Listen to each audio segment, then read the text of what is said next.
നിങ്ങളെല്ലാവരും സ്കൂളിൽ പഠിക്കാത്ത ആരുമില്ലല്ലോ ഇവിടെ. നിങ്ങൾ സ്കൂളിൽ പഠിക്കുമ്പോൾ ഇതുവരെയായിട്ട് ഞായർ, തിങ്കൾ, ചൊവ്വ, ബുധൻ, പിന്നെ വ്യാഴം, വെള്ളി, ശനി, ആഴ്ചകൾ 7 എന്ന് കേട്ടിട്ടില്ലേ?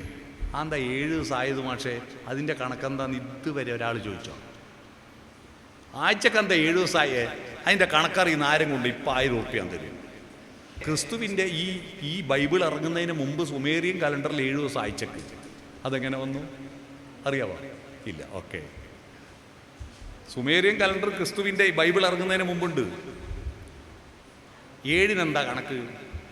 പോട്ടെ, അത് വിട്. മണിക്കൂറിന് 60 മിനിറ്റ് ആയത് എന്താണെന്നറിയോ?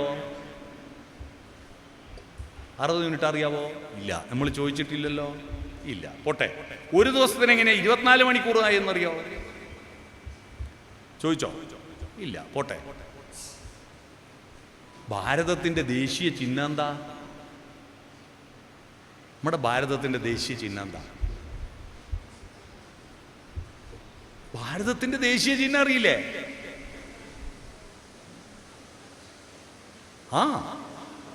അശോകസ്തംഭം.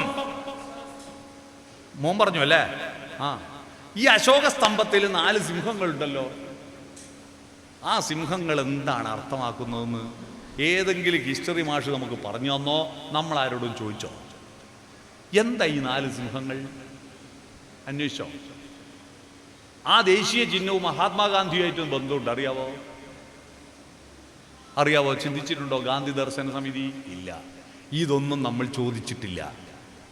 നമ്മൾ അവർ പറഞ്ഞത് കേട്ടിട്ട് പോന്നു, ഒന്നും അന്വേഷിച്ചില്ല. അധ്യാപകൻ എന്ന വാക്കിന്റെ അർത്ഥം എന്തെന്നറിയില്ല. അധ്യാപകൻ ആ ശ്വേതകേതു ഉദ്ദാലകാരുണിയോട് പഠിച്ചോം പൂർത്തിയാക്കി പോന്നിട്ട് ആടുന്ന് മന്ത്രം ചൊല്ലി ഇരിക്കാതെ ചോദ്യം ചോദിച്ചു. അധ്യാപകൻ എന്ന വാക്കിന്റെ അർത്ഥം അധി പ്ലസ് യാപകൻ എന്നാണ്. അധി എന്ന് പറഞ്ഞാൽ പ്ലസ്സാ. അധി എന്ന് പറഞ്ഞാൽ 2024 അധിവർഷമല്ലേ? അധിവർഷം എന്ന് പറഞ്ഞാൽ എന്താ? 365 അല്ല, ഒരു ദിവസം കൂടുതലുണ്ട് ഈ കൊല്ലം. ഫെബ്രുവരി 28 പകരം 29 ദിവസമുണ്ട്. അതുകൊണ്ടാണ് അധിവർഷമായത്. അധി എന്ന് പറഞ്ഞാൽ പ്ലസ്. യാപകൻ യാത്ര ചെയ്യുന്നവൻ, യാത്ര ചെയ്യാൻ പ്രേരിപ്പിക്കുന്നവൻ യാപകൻ. തൻ്റെ മുന്നിലിരിക്കുന്ന വിദ്യാർത്ഥികളെ തന്നേക്കാൾ വലിയ ദൂരത്തിൽ യാത്ര ചെയ്യാൻ പ്രേരിപ്പിക്കുന്നവനാണ് അധിയാപകൻ. പാഠപുസ്തകത്തിലുള്ള മാത്രം പഠിച്ചിട്ട് 90% മാർക്ക് കിട്ടിയാൽ A+ ആവില്ല.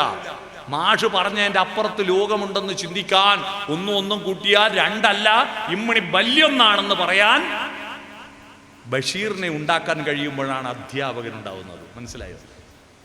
അതാണ് അധിയാപകൻ. കൂടുതൽ അലക്സാണ്ടർ ഗ്രഹാംബൽ എന്ന് പറയുന്ന ഒരു കുട്ടി അധിയാപനം നടത്തിയത് കൊണ്ടാണ് ഈ മൈക്ക് സെറ്റും ഈ മൊബൈൽ ഫോണും ഉണ്ടായത്. തോമസ് ആൽവ എഡിസൺ എന്ന് പറയുന്ന ഒരു കുട്ടി അധിയാപനം നടത്തിയത് കൊണ്ടാണ് ഈ ബൾബ് കത്തുന്നത്. നമ്മുടെ രാജ്യത്തിൽ അധിയാപനം നടത്താതെ പറഞ്ഞോ കേട്ട് പോന്നത് കൊണ്ടാണ് ഈ ഹാളിൽ ഏതെങ്കിലും ഒരു വസ്തു ഇന്ത്യയെ കണ്ടുപിടിച്ചുണ്ട് പറഞ്ഞാട്ടെ. ഇന്ത്യയിൽ കണ്ടുപിടിച്ച് എന്തെങ്കിലും ഉണ്ടോ എന്ന് പറഞ്ഞോട്ടെ. ഈ ക്യാമറ കണ്ടുപിടിച്ച് ഇന്ത്യയിലാണോ? ഈ മൈക്ക് കണ്ടുപിടിച്ച് ഇന്ത്യയിലാണോ? ഫോണ് കണ്ടുപിടിച്ച് ഇന്ത്യയിലാണോ? വാച്ച് കണ്ടുപിടിച്ച് ഇന്ത്യയിലാണോ? കടലാസ് കണ്ടുപിടിച്ച് ഇന്ത്യയിലാണോ? അച്ചടി കണ്ടുപിടിച്ച് ഇന്ത്യയിലാണോ? ഫാന് കണ്ടുപിടിച്ചത്, കാറ് കണ്ടുപിടിച്ചത്, പെയിന്റ് കണ്ടുപിടിച്ചത്, കരണ്ട് കണ്ടുപിടിച്ചത്, സിമെന്റ് കണ്ടുപിടിച്ചത് ഒന്നും ഇന്ത്യയിലല്ല. ഇത്രയും വിവരം ഉണ്ടായിട്ടും നമ്മൾ കണ്ടുപിടിച്ച ഒന്നുമില്ല ഇവിടെ. ഒന്നുമില്ല എന്ന് ഞാൻ പറയുന്നില്ല, വളരെ അപൂർവമായിട്ടേ ഉള്ളൂ. എല്ലാം വിദേശികൾ കണ്ടുപിടിക്കുന്നു. നമ്മൾ ഈ ബുദ്ധിയെല്ലാം എന്ത് ചെയ്തു? നമ്മുടെ ബുദ്ധി മുഴുവൻ കുറച്ചാളുകളിൽ മാത്രം കേന്ദ്രീകരിച്ചു വെച്ചു. അറിയുന്നവനൊന്നും തന്നെ ഒരു പണിയെടുത്തില്ല, പണിയെടുക്കുന്നവനൊന്നും തന്നെ അറിവും കൊടുത്തില്ല. അതാ ഇന്ത്യക്ക് പറ്റിയ അബദ്ധം. മനസ്സിലായോ? ആ വ്യവസ്ഥ തിരിച്ചു വരാൻ വേണ്ടിയിട്ടാണ് ഇപ്പോൾ ഇന്ത്യ പോയിക്കൊണ്ടിരിക്കുന്നത്. പണിയെടുക്കുന്നവൻ അറിവ് വേണ്ട, അറിവുള്ളവൻ പണിയെടുക്കണ്ട. ഇത് ഈ രാജ്യത്തെ തകർക്കും. നിങ്ങളുടെ ലീഡർഷിപ്പ് ഈ കാലഘട്ടത്തിൻ്റെ പ്രവണത ഇത് തിരിച്ചറിയണം. അതാ ലീഡർഷിപ്പ്. ചോദ്യങ്ങൾ ചോദിക്കണം, അതിനപ്പുറത്തേക്ക് പറഞ്ഞതിനപ്പുറത്ത് ചിന്തിക്കണം. ഞാനിപ്പോൾ പറഞ്ഞതും കേട്ട് വിശ്വസിച്ച് പോകരുത്. ഇത് ശരിയാണോ എന്ന് നിങ്ങൾക്ക് സ്വന്തമായ ഒരു ബുദ്ധിയില്ലേ? സ്വന്തമാം ബുദ്ധിയില്ലാത്തോൻ അന്തമന്യേ പഠിക്കലും ശാസ്ത്രാർത്ഥമറിയാ കയ്യില് കറി സ്വാദ് കണക്കിനെ. കേട്ടിട്ടുണ്ടോ ഇത്? സ്വന്തമായ ബുദ്ധിയില്ലാത്തവൻ അറ്റമില്ലാതെ പഠിച്ചാലും അതിൻ്റെ ശാസ്ത്രീയമായ അർത്ഥം അറിയില്ല. ഏതുപോലെ കയ്യില് എന്ന് പറഞ്ഞാൽ നിങ്ങളെ തവിയില്ലേ, കറി വിളമ്പുന്ന അതിന് ഞങ്ങൾ കയ്യിലെന്ന് പറയും, നിങ്ങളെന്ത് പറയും? തവി. സാമ്പാറും പച്ചടിയും ഓലനും ചിക്കനും മട്ടനും എല്ലാം വിളമ്പിക്കൊടുക്കുന്ന ഈ തവിക്ക് ഇതുവരെ ഒരു കറീൻ്റെ ടേസ്റ്റ് മനസ്സിലായിട്ടുണ്ടോ? ഇല്ല. എക്കണോമിക്സും ഫിസിക്സും കെമിസ്ട്രിയും ബയോളജിയും എല്ലാം മുക്കി ഉത്തര പേപ്പറിൽ വിളമ്പിക്കൊടുക്കുന്ന ഈ കുട്ടിക്ക് ഈ തവി പോലെയാണ്, ഇതിൻ്റെ അർത്ഥം അറിയില്ല. a+b² = a² + 2ab + b² എന്ന് ബൈഹാർട്ട് പഠിക്കാഞ്ഞിട്ട് 100 പ്രാവശ്യം ഇമ്പോസിഷൻ വെച്ചിട്ടുണ്ടാവും നമ്മളെ. പക്ഷെ ഇതെന്തിനാ പഠിച്ചതെന്ന് ഊറ്റി പിടിയില്ല. എന്തിനാ ഇത് പഠിച്ചത്? അത് ജീവിതത്തിൽ എന്താ ഉപകാരം ചിന്തിച്ചിട്ടില്ല. ലീഡർഷിപ്പ് എന്ന് പറയുന്നത് നമുക്ക് ലഭ്യമായതിൻ്റെ അപ്പുറത്തേക്ക് കടക്കാൻ മനുഷ്യ സമൂഹത്തെ പ്രേരിപ്പിക്കുന്നവനാണ് ലീഡർ. മനസ്സിലായോ? നമുക്കിപ്പോൾ ലഭിച്ചിരിക്കുന്നത് ഇതിങ്ങനെ അങ്ങ് പോയാൽ മതി, അത് ലീഡറല്ല. അത് നിങ്ങളൊന്നും ചെയ്തിട്ടില്ലെങ്കിൽ അങ്ങനെ അങ്ങ് പോയിക്കൊള്ളൂ. ഇപ്പോഴുള്ള അവസ്ഥയിൽ നിന്ന് ഒന്നെങ്കിലും പ്ലസ് ആവണം. ഇന്നലത്തതിൽ നിന്ന് വ്യത്യസ്തമായി ഇന്ന് എന്തെങ്കിലും ഉണ്ടാക്കാൻ പരിശ്രമിച്ചിട്ടില്ലെങ്കിൽ ഇന്ന് നിങ്ങൾ ചത്തതിനൊക്കുമേ ജീവിച്ചിരിക്കും. അതുകൊണ്ട് ലീഡർഷിപ്പിനെ പറ്റി ഇന്റർനാഷണലായ ഒരു നിർവചനമുണ്ട്. ആ നിർവചനം ഇതാണ്: A leader one who knows the way, shows the way and goes the way. A leader one who knows the way, വഴി അറിയണം. എല്ലാവരും പോകുന്ന വഴിയിൽ മുമ്പിൽ നിന്നിട്ട് നയിക്കലല്ല ലീഡർ. എല്ലാവരും എങ്ങോട്ട് പോകണമെന്ന് തീരുമാനിക്കുന്നവനാണ് ലീഡർ. ഇപ്പൊ എന്താ? ഇപ്പൊ നമ്മൾ ചെയ്തുകൊണ്ടിരിക്കുന്നത് ചെരുപ്പിനനുസരിച്ച് കാലുമുറിക്കലല്ലേ? ചെരുപ്പിനനുസരിച്ച് കാലുമുറിക്കലാണ്. എല്ലാവരും എന്താ ചെയ്യുന്നത് അത് നമ്മളും ചെയ്യുക. എന്നാൽ എല്ലാവരും എന്താ ചെയ്യേണ്ടത് അത് പറഞ്ഞാൽ ചിലപ്പോ ആളുകൾ കൂടെ നിന്നിട്ടില്ലെങ്കിലോ അതുകൊണ്ട് എന്ത് ചെയ്യുന്നു? എല്ലാവരും ഏതോ ഒരു ഗോഡ് ഫാദർ എന്ന് പറയുന്ന സിനിമയിൽ കുതിരവട്ടമ്പപ്പ് ഷെയ്വ് ചെയ്ത് കൊടുക്കുമ്പോൾ മുറ്റത്തൂടെ കുറേ ആൾ നടന്നു പോവുക. അപ്പോൾ ഇയാൾ ഓടിപ്പോയിട്ട് പറയിൽ നടക്കുന്ന ആളോട് ചോദിച്ചു എങ്ങോട്ടാ പോകുന്നതെന്ന്. അപ്പോൾ അയാൾ പറയാ അപ്പന്നാ ഞാനും വരാന്ന് പറഞ്ഞ് കൂടെ പോവാ.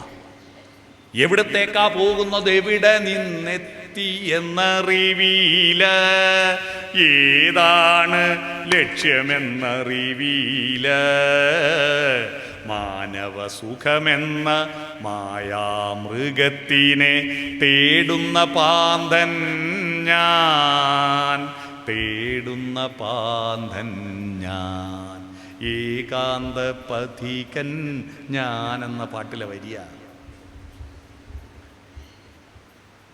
ഏത് വഴി പോകണമെന്നറിയണം ലീഡർ. ഏത് വഴിയാണ് നമ്മുടെ സമൂഹം പോകേണ്ട ശരിയായ വഴി എന്താ? പക്ഷെ ഇപ്പോഴെന്താ? ഇപ്പൊ ഒരു തെരഞ്ഞെടുപ്പിൽ സ്ഥാനാർത്ഥിയെ നിർണയിക്കുന്നത് എങ്ങനെയാണ്? സ്ഥാനാർത്ഥിയെ നിർണയിക്കുമ്പോൾ ജാതിമതത്തിന്റെ ഇക്വേഷൻ നോക്കിയിട്ടല്ല എല്ലാവരും നിശ്ചയിക്കുന്നത്. കാരണം എല്ലാവരും അതാ ചിന്തിക്കുന്ന, പിന്നെ നമ്മളും അത് തന്നെ ചിന്തിക്കാം. അതിനപ്പുറത്തേക്ക് മാനവികമായ ന്യൂട്രൽ മാനവിക ബോധം വേണം. അതാണ് സൃഷ്ടിക്കേണ്ടതെന്ന ചിന്തയുണ്ടാവണ്ടേ? ഇല്ല. ആ ചിന്തയുടെ ലീഡർഷിപ്പ് എന്ന് പറയുന്നത് എല്ലാവരും എന്താണോ ചെയ്യുന്നത്, ഭൂരിപക്ഷം പറഞ്ഞാൽ കായ വഴുക്കുമോ? ജനാധിപത്യത്തിൻ്റെ ഏറ്റവും വലിയ പ്രതിസന്ധി എന്താ? ഭൂരിപക്ഷം. ഒരു സ്കൂളിൽ ഗാന്ധി ജയന്തി ദിനത്തിൽ സ്കൂളിലെ ഒരു വാഴ നട്ടിട്ട് ആ വാഴ കുലച്ചപ്പോൾ അസംബ്ലിയിൽ ഹെഡ്മാഷ് വിളിച്ചിട്ട് പറഞ്ഞു, ഗാന്ധി ജയന്തി ദിനത്തിൽ നമുക്ക് സേവനവാരമുണ്ടല്ലോ, അതിൻ്റെ ഭാഗമായി കൊല പഴുപ്പിച്ചിട്ട് തിന്നാമെന്ന്. അപ്പോൾ കുട്ടികൾ ഒക്ടോബർ 2 ഗാന്ധിയെ ആലോചിച്ചും വാഴപ്പഴത്തെ ആലോചിച്ചിട്ട് സ്കൂളിൽ പോയി. അവിടെ എത്തി കുട്ടികളെല്ലാം വളരെ, അന്ന് പട്ടിണിയുള്ള കാലമാണ്, പഴമൊന്നും കിട്ടാത്ത കാലത്ത് വളരെ ആഘോഷത്തോടു കൂടി ഈ പഴുക്കാൻ വെച്ചിരിക്കുന്ന കുണ്ട് പൊളിച്ചു നോക്കിയപ്പോൾ കായ പഴുത്തിട്ടില്ല, പച്ചക്കായ. ഹെഡ്മാഷ് വീണ്ടും അസംബ്ലി വിളിച്ചിട്ട് പറഞ്ഞു, കായ പഴുത്തിട്ടില്ല, നമുക്ക് മറ്റൊരു ദിവസം തിന്നാം. കുട്ടികളാകെ നിരാശരായിപ്പോയി. അവർ ക്ലാസ് ലീഡർമാരോട് പറഞ്ഞു, തട്ടിക്കയറി, എന്തൊരു തട്ടിപ്പ നമ്മളെ പറ്റിച്ചു. അപ്പോൾ ക്ലാസ് ലീഡർമാരെന്ത് ചെയ്തു? ജനവികാരത്തെ മാനിച്ച് അവർ സ്കൂൾ പാർലമെൻറ്റ് യോഗം കൂടിയിട്ട് ഐകകണ്ഠ്യേന പ്രമേയം പാസാക്കി, കായ പഴുത്തിരിക്കുന്നു, ഇന്ന് തന്നെ കൊടുക്കണം. ജനാധിപത്യത്തിൽ വിശ്വസിക്കുന്ന ഹെഡ്മാഷ് സ്കൂൾ പാർലമെന്റിന്റെ ഐക്യകണ്ഠ്യേനയുള്ള പ്രമേയത്തെ അനുസരിക്കണ്ടേ? ഹെഡ്മാഷ് അന്ന് തന്നെ അപ്പം തന്നെ എല്ലാവർക്കും പച്ചക്കായ വിതരണം ചെയ്തു. ഭൂരിപക്ഷം പറഞ്ഞ കായ വഴുക്കുമോ? ഭൂരിപക്ഷമാണ് ശരി എന്ന് പറയുന്നത് തെറ്റാണ്. സത്യമാണ് ശരി. ഭൂരിപക്ഷം കളവാ പറയുന്നത്, ആ കളവാണ് ശരി എന്ന് പറയുന്ന വിഡ്ഢിത്തമാണ്. ലീഡർഷിപ്പിന്റെ ജോലി എന്താ? ഭൂരിപക്ഷത്തെ അസത്യമല്ല, ഇത് സത്യമേതാണെന്ന് ബോധ്യപ്പെടുത്താൻ കഴിവുള്ള ലീഡർഷിപ്പ് ഇല്ലാതിരിക്കുമ്പോൾ ജനാധിപത്യം തകർന്ന് തരിപ്പണമാവും. ജനാധിപത്യം പരാജയപ്പെടുന്ന എപ്പോഴാ? സത്യം തിരിച്ചറിയാൻ കാണിച്ചു കൊടുക്കാൻ കഴിയുന്ന ലീഡർഷിപ്പിന്റെ അഭാവത്തിൽ ജനാധിപത്യം ഒരു മഹാവിഡ്ഢിത്തമായി മാറും. ലോകം ഇന്നോളം കണ്ടിട്ടുള്ളതിൽ ഏറ്റവും മനോഹരമായ സാമൂഹ്യ വ്യവസ്ഥയാണ് ജനാധിപത്യം. പക്ഷെ ആ ജനാധിപത്യത്തിന് സത്യം കാട്ടിക്കൊടുക്കാൻ പറ്റിയ നോസ് ദി വേ, സത്യം കാട്ടിക്കൊടുക്കാൻ പറ്റിയ ലീഡർഷിപ്പ് ഇല്ലെങ്കിൽ ഒരു ജനാധിപത്യം തകർന്നു പോകും.